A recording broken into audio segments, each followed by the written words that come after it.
Under every front scale of the Victorinox RangerGrip models is a hidden 1/4-inch hex hole which is punched in the liners and in the springs. So if you make a hole at the right position in the handle, like here, you can use this hex hole as speed driver, theoretically. In this video, I show you how I make this hole that it looks nice. I explain you why this modification can be problematic, and I show you a simple trick how you can increase the stability of the whole system if you use it as speed driver.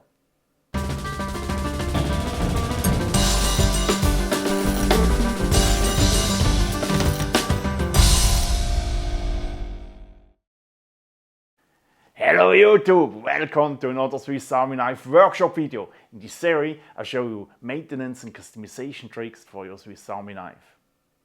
About 6 years ago I uploaded a video on my channel where I made a rocket stove with nothing else than my Victorinox RangerGrip 174 Handyman and such a flat drill.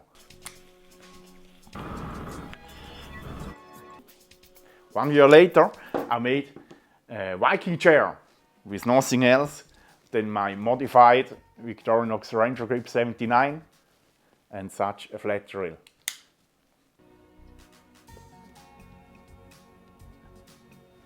After the upload of these videos, I got a lot of comments and questions to this modification. Unfortunately, I messed up to make an explanation video to this modification on time. So in the last years, many YouTubers made a video about this hidden hex hole and the modification. The only problem is that no one of these YouTubers mentioned you the critical points of this modification. And believe me, Victorinox don't cover this hole without a good reason.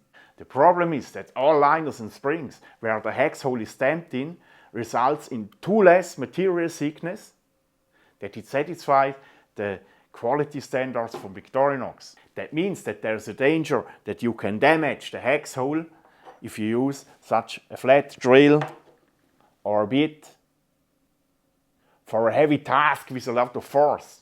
And this is the reason why Victorinox cover the hex hole on all models which don't have pliers. Because if you have a plier, you have 4 layers of springs with a hex hole. And these 4 layers support the 1/4-inch shank from your tools enough that you can use it even for a heavy task. So if you consider to make this hex hole modification on your RangerGrip, you have to know 2 things. First thing is, as soon you change something on knife body or scale, you will lose the Victorinox warranty. And the second thing is, this modification can end up with stability problems.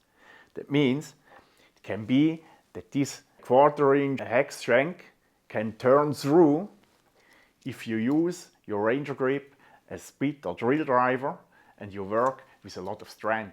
But even if I do this modification on my own risk, I like it. Because especially in my bushcraft projects, to be able to make a 20mm hole opens a lot of new possibilities for connections and constructions for tables and chairs and huts and stuff like this. I really like it. So first step is to open all tools that you can check if you have these hex holes in liner and spring. It's not easy to show you these holes on camera, but I think like this you should see it. Next step is to remove the front handle, and I do this with the hot water trick. And if you don't know this trick, please check out this old video.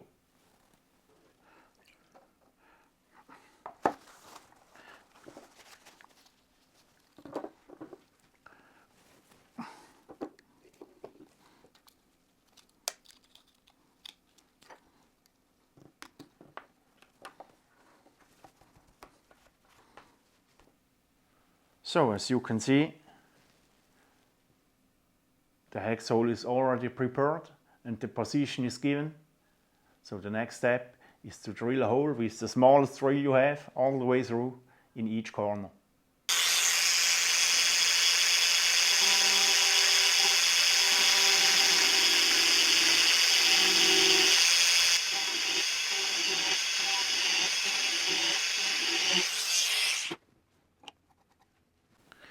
So if this is done, I try to cut through the rubber layer from hole to hole with a sharp knife.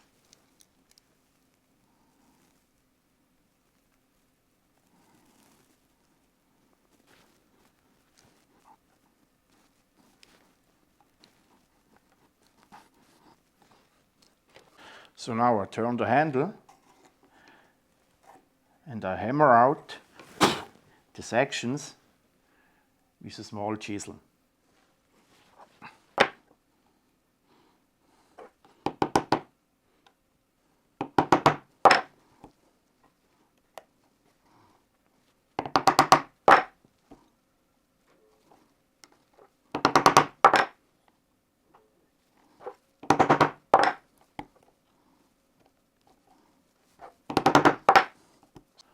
So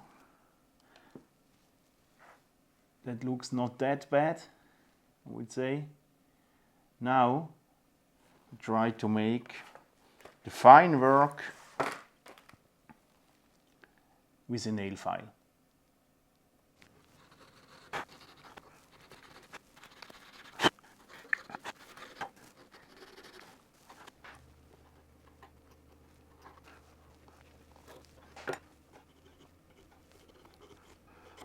So now I'm quite happy with the result. This is okay. So now the modification is done and you can remount the scale.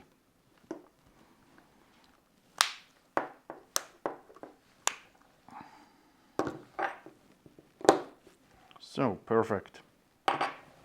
Now I would like to try to give you an answer on the question how much power or how much force this improvised speed driver can absorb before he gets damaged. For that you have to know that if you put this hex shank into the bead driver and you give force, this force will be carried or supported by 4 layers. The first layer is the plastic handle, but this is too weak, we neglect that. The second layer is the outside liner. So this one has 0.9 millimeters. Then the third layer is the spring of the blade. This one has 2.4 millimeters. But as you can see, the hole is open and not closed. The fourth layer is the liner with the liner lock for the blade. And this one has the thickness about 1.2 millimeters. And after this liner comes the spring from the wood saw, and this is the stop for the hex shank if you put in a tool with a hex shank. So you can't go further in than to the spring of the wood saw.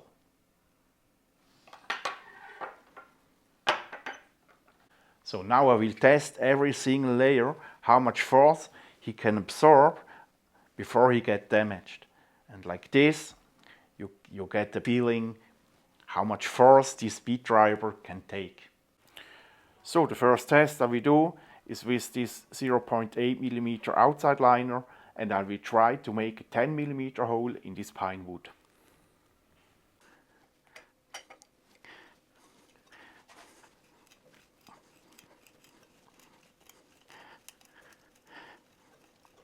And I would say this is easy, so no problem for this liner. So let's make a 16 millimeter hole.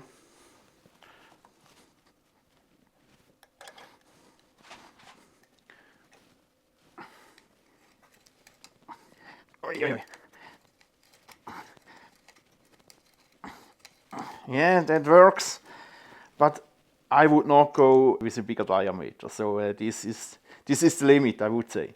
So now we take the fourth layer, the 1.2 millimeter layer, and yes, this is easy for the 16 millimeter drill. I guess with this one you can also make a 20 millimeter hole. But now We try the spring, and don't forget this hole is open. And I tried first with the 10mm drill.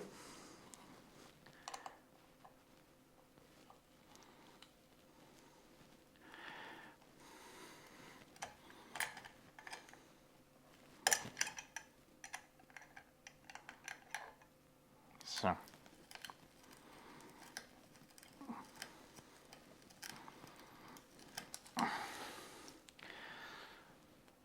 Yes, it works, but I have the feeling that it starts to bend. So I would say this open hex hole is not really a strong layer. So my conclusion is that if the hex shank is supported by all of these 3 layers, a 20mm hole should work easy. And this is what I made on the videos I showed you at the beginning of this video. And now to the trick I promised you, which should increase the stability of the whole bit driver system. As I showed you right before, after the 4th layer, the liner lock layer, comes the layer with the spring for the wood saw, and this is the stop for the hex shank. You can't go further in. And if you have a tool like this, with a chamfer on the end, the last layer can't grip and is useless. And this is the layer, this is the most stable layer with 1.2mm.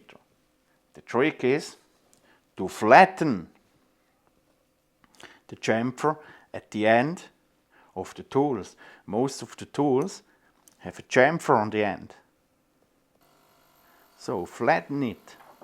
And then you have the whole support from the 1.2mm layer. And this is super important. So dear friends, that's it for today. I hope you liked this little modification. Thanks a lot for watching. Don't forget to subscribe to my channel and see you next Friday. Ciao!